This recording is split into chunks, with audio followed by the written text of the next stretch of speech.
प्यारे दोस्तों, पुलिस जब एक बेकसूर नमाजी के साथ में मारपीट करने लगी और जब उसे गिरफ्तार करने लगी, तो अल्लाह की कुदरत ने एक बंदर भेजकर ऐसा करिश्मा दिखाया कि उसको देखकर सारे पुलिस वाले भी हक्के बक्के रह गए और सजदे में गिर पड़े।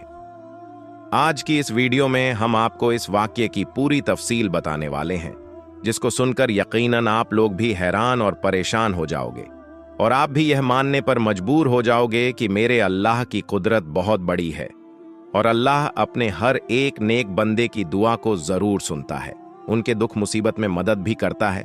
इसलिए आज की यह वीडियो आप सभी के लिए बहुत खास है, तो वीडियो को पूरा जरूर देखिएगा। और अगर आपको अल्लाह की कुदरत पर मुकम्मल भरोसा है तो कमेंट बॉक्स में अल्लाहू अकबर लिखकर इसको शेयर कर दें, ताकि और भी लोगों तक ये वीडियो पहुंच सके। तो चलिए शुरू करते हैं आज की वीडियो। आज जो वाकया हम आपको यहां पर बताने वाले हैं, यह वाकया पंजाब का बताया जाता है। पंजाब में एक छोटा सा गांव है, सरगोधा। उस गांव में एक मुसलमान लड़का रहता था, जिसकी उम्र तकरीबन 30 साल के करीब थी। लड़का बहुत ही नेक और परहेजगार था, 5 वक्त का नमाजी था और हर नमाज को उसके सही वक्त पर ही अदा करता था और कोशिश करता था कि वह हर नमाज मस्जिद में जमात के साथ ही अदा करे। यही वजह थी कि उस लड़के का ज्यादातर वक्त मस्जिद में ही गुजरा करता था। और यही नहीं, जब यह लड़का नमाज से फारिग हो जाता था तो उसके बाद ये कुछ वक्त के लिए मस्जिद के एक कोने में बैठ जाता और कुरान पाक की तिलावत भी करता था। और वह ऐसा हर नमाज के बाद में किया करता, यानी कि हर नमाज के बाद वह थोड़ी देर कुरान पाक जरूर पढ़ता था। उसकी इस आदत के बारे में सभी नमाजियों को अच्छी तरह से मालूम था। उस नौजवान का इस्लाम से इतना ज्यादा लगाव देखकर सारे लोग उस पर ना सिर्फ नाज करते बल्कि उसकी बहुत ज्यादा इज्जत भी किया करते थे। यह लड़का हर किसी से हुस्न ए अखलाक के साथ पेश आया करता था और कोशिश करता था कि उसकी वजह से कभी भी किसी का दिल ना दुखे। और यही नहीं, वह हरदम यह भी कोशिश करता रहता कि वह किसी जरूरतमंद की मदद भी कर सके। इसी वजह से गांव के सारे लोग उसके अखलाक के दीवाने थे। लेकिन दूसरी तरफ उस नौजवान का एक छोटा भाई था, जो बहुत ही अय्याश किस्म का था। हर वक्त दुनिया के लालच में रहता था और हर वक्त पैसों के पीछे ही भागता रहता था। फिर कुछ दिन गुजरे और एक दिन अचानक इनके वालिद का इंतकाल हो गया। उस सदमे के बाद में बड़ा भाई अंदर ही अंदर से टूट गया। इसीलिए फिर वह ज्यादा वक्त मस्जिद में ही गुजारने लगा। वहीं दूसरी तरफ उसका छोटा भाई हर वक्त यह भी कोशिश करता रहता कि वह किसी न किसी तरीके से अपने बड़े भाई की जमीन हड़प ले और उसकी जमीन को अपने नाम कर ले। यानी कि वह इस कोशिश में रहने लगा कि वह कैसे भी करके बाप की जमीन में से बड़े भाई का जो हिस्सा था वह अपने नाम करवा ले। इसलिए फिर छोटे भाई ने अंदर ही अंदर बड़े भाई के खिलाफ साजिशें रचना शुरू कर दी, मगर वह किसी भी तरह से अपने इस मकसद में कामयाब नहीं हो सका। दोस्तों, उसके बाद जब छोटे भाई की तमाम कोशिशें नाकाम हो गईं, तो फिर एक दिन छोटे भाई ने सोचा कि क्यों ना वह उसके लिए अपने बड़े भाई की सबसे पसंदीदा चीज यानी कि मस्जिद का इस्तेमाल करे।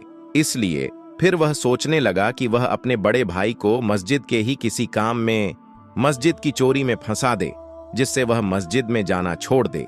और उसको यह भी मालूम था कि उसका बड़ा भाई 5 वक्त का नमाजी है और मस्जिद से बहुत ज्यादा लगाव भी रखता है, इसीलिए वह मस्जिद के बगैर रह नहीं सकता। इसी वजह से छोटे भाई ने सोचा कि अगर वह अपने बड़े भाई को मस्जिद में जाने से रोक देता है तो फिर वह उसके बदले में जमीन का मुतालबा कर सकता है और यकीनन बड़ा भाई नमाज और मस्जिद को अहमियत देते हुए उसे वह अपनी जमीन दे देगा। फिर छोटे भाई ने एक मंसूबा तैयार किया। जमीन हासिल करने के लालच में छोटे भाई को अंधा कर दिया गया था। इसीलिए उस बदबख्त ने रात के अंधेरे में मस्जिद का कुछ कीमती सामान चुरा लिया, यानी उसने चोरी कर डाली। उसने मस्जिद का कुछ कीमती सामान उठाया और अपने घर ले आया और चोरी किए हुए सामान को उसने अपने घर में एक खुफिया जगह पर छुपा दिया और फिर पुलिस वालों के पास में जाकर अपने ही भाई पर इल्जाम लगा दिया और कहने लगा कि हमारी मस्जिद में जो चोरी हो गई है, मस्जिद का सामान चुराने वाला और कोई नहीं बल्कि उसका ही बड़ा भाई है। उधर दूसरी तरफ बेचारे बड़े भाई को इसके बारे में कुछ भी मालूम नहीं था। वह वैसे ही मस्जिद में जा रहा था और सच्चे दिल से अल्लाह की इबादत कर रहा था और वैसे ही अल्लाह के सामने गिड़गिड़ाकर दुआएं भी मांगता था। वह अपनी हर दुआ में कहता था, ऐ अल्लाह, मुझे हर मुश्किल से निजात दे। अगर मैं कभी किसी बड़ी मुसीबत में फंस जाऊं तो मेरी गैब से मदद फरमाना। बड़ा भाई हर नमाज के बाद यह दुआ जरूर किया करता था। दोस्तों, जैसा कि हमने आपको पहले ही बताया है कि चोरी के बाद में छोटे भाई ने उसका इल्जाम बड़े भाई पर लगा दिया था। इसीलिए अगले रोज बड़ा भाई नमाज के लिए मस्जिद की तरफ जा रहा था तो पुलिस वाले उसको ढूंढते ढूंढते उसके पास आ पहुंचे और मस्जिद के दरवाजे पर पहुंचकर पुलिस के लोगों ने उस नौजवान से कहा, तुम्हें गिरफ्तार किया जाता है। तो यह सुनकर बेचारा बड़ा भाई बहुत घबरा गया और पुलिस वालों से पूछने लगा, मैंने क्या किया है? मेरी क्या गलती है? मेरा कसूर क्या है? मैंने क्या जुर्म किया है? आप मुझे क्यों गिरफ्तार कर रहे हैं? बराए मेहरबानी आप मुझे मस्जिद के अंदर जाने दें, मुझे नमाज के लिए देर हो रही है। इस पर पुलिस वालों ने उसे बताया, तुम पर मस्जिद का कीमती सामान चोरी करने का इल्जाम है, इसलिए हम तुम्हें गिरफ्तार करते हैं। यह सुनकर बेचारा वह बड़ा भाई हक्का बक्का रह गया और सोचने लगा कि यह कैसे मुमकिन है और उस पर यह इल्जाम किसने लगाया होगा। लेकिन उसे कुछ भी समझ में नहीं आ रहा था, इसलिए वह वहीं जमीन पर बैठ गया और अल्लाह से मदद की गुहार लगाने लगा और अल्लाह से दुआ करने लगा, या अल्लाह, मेरी इस मुसीबत की घड़ी में मेरी मदद फरमा।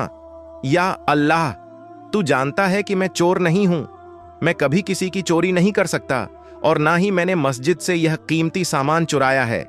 या अल्लाह, तू अपनी कुदरत से कोई ऐसा करिश्मा दिखा कि सब लोग यह मानने पर मजबूर हो जाएं कि मैं बेकसूर हूं। दोस्तों, पुलिस को मस्जिद के दरवाजे पर देखकर आसपास के बहुत सारे लोग भी जमा हो गए और वह सब के सब पुलिस वालों से कहने लगे, इस लड़के को हम अच्छी तरह से जानते हैं, यह लड़का बेकसूर है क्योंकि यह लड़का 5 वक्त की नमाज पढ़ने के लिए इस मस्जिद में आता है और इस लड़के के अखलाक भी बहुत अच्छे हैं। इसलिए हम सब गवाही देते हैं कि यह लड़का बहुत नेक है, यह कभी भी मस्जिद से चोरी नहीं कर सकता। इसलिए जिसने भी इस पर इल्जाम लगाया है वह सरासर झूठा है। मगर उन लोगों की यह गवाही सुनकर भी पुलिस के लोग नहीं माने और कहने लगे, हमको इस लड़के के खिलाफ पुख्ता सबूत मिले हैं, इसलिए हम इसको गिरफ्तार करेंगे। इतने में उस लड़के का छोटा भाई भी वहां पर आ पहुंचा और फिर वह अपने बड़े भाई को एक तरफ ले जाकर कहने लगा, यह सब मेरा किया धरा है, मैंने ही तुम पर इल्जाम लगाया है। अगर तुमको तुम्हारी इज्जत प्यारी है तो तुम अपनी जमीन मेरे हवाले कर दो। तुम्हारे हिस्से में जो जमीन आई है वह मेरे नाम कर दो। तुम्हारी इज्जत मैं बचा लूंगा और तुम्हें जेल जाने से भी रोक दूंगा, और जो मस्जिद का कीमती सामान मैंने छुपा रखा है उसको मैं पुलिस के हवाले कर दूंगा। तो यह सुनकर बड़े भाई को बड़ा दुख हुआ। वह समझ गया था कि यह सब उसके छोटे भाई ने ही किया है। दोस्तों, अभी वह छोटा भाई अपने बड़े भाई को यह सब बातें कह ही रहा था कि इतने में अल्लाह की कुदरत से कहीं से एक बंदर नमूदार हुआ। उसके एक हाथ में मस्जिद का वही कीमती सामान था जिसको छोटे भाई ने मस्जिद से चुराकर अपने घर में छुपाया था। यह देखकर छोटे भाई के चेहरे का रंग उड़ गया। पुलिस वाले भी बंदर के हाथ में मस्जिद का चोरी हुआ सामान देखकर हैरान रह गए। उनको मालूम हो गया कि जिस लड़के को वो गिरफ्तार करने वाले थे वह तो बेकसूर है। फिर उस बंदर ने उन पुलिस वालों को साथ ले जाकर बता दिया कि इसने छोटे भाई के घर से ही सामान उठाया है। इसीलिए फिर पुलिस वालों को मालूम हो गया कि मस्जिद से यह सामान छोटे भाई ने ही चुराया है, और फिर यूं सबको मालूम हो गया कि असल चोर तो उसका छोटा भाई है। पुलिस वालों ने छोटे भाई को गिरफ्तार कर लिया और जब उससे पूछताछ हुई तो फिर यह सारी बातें छोटे भाई ने पुलिस वालों को बता दी। इधर वह बड़ा भाई अल्लाह के सामने सजदे में गिरकर अल्लाह ताला का इस बात के लिए शुक्र अदा करता रहा कि ऐन मौके पर अल्लाह ने एक बंदर भेजकर उसकी किस तरह से मदद की है, और इस तरह से पूरे गांव वालों को उसकी बेगुनाही का सबूत मिल जाता है। ये देखकर सबका अल्लाह पर भरोसा और भी ज्यादा मजबूत हो जाता है। दोस्तों, आपको आज का यह वाकया कैसा लगा, हमें कमेंट बॉक्स में जरूर बताइएगा। फिर मिलेंगे एक और नई वीडियो के साथ। तब तक के लिए अल्लाह हाफिज।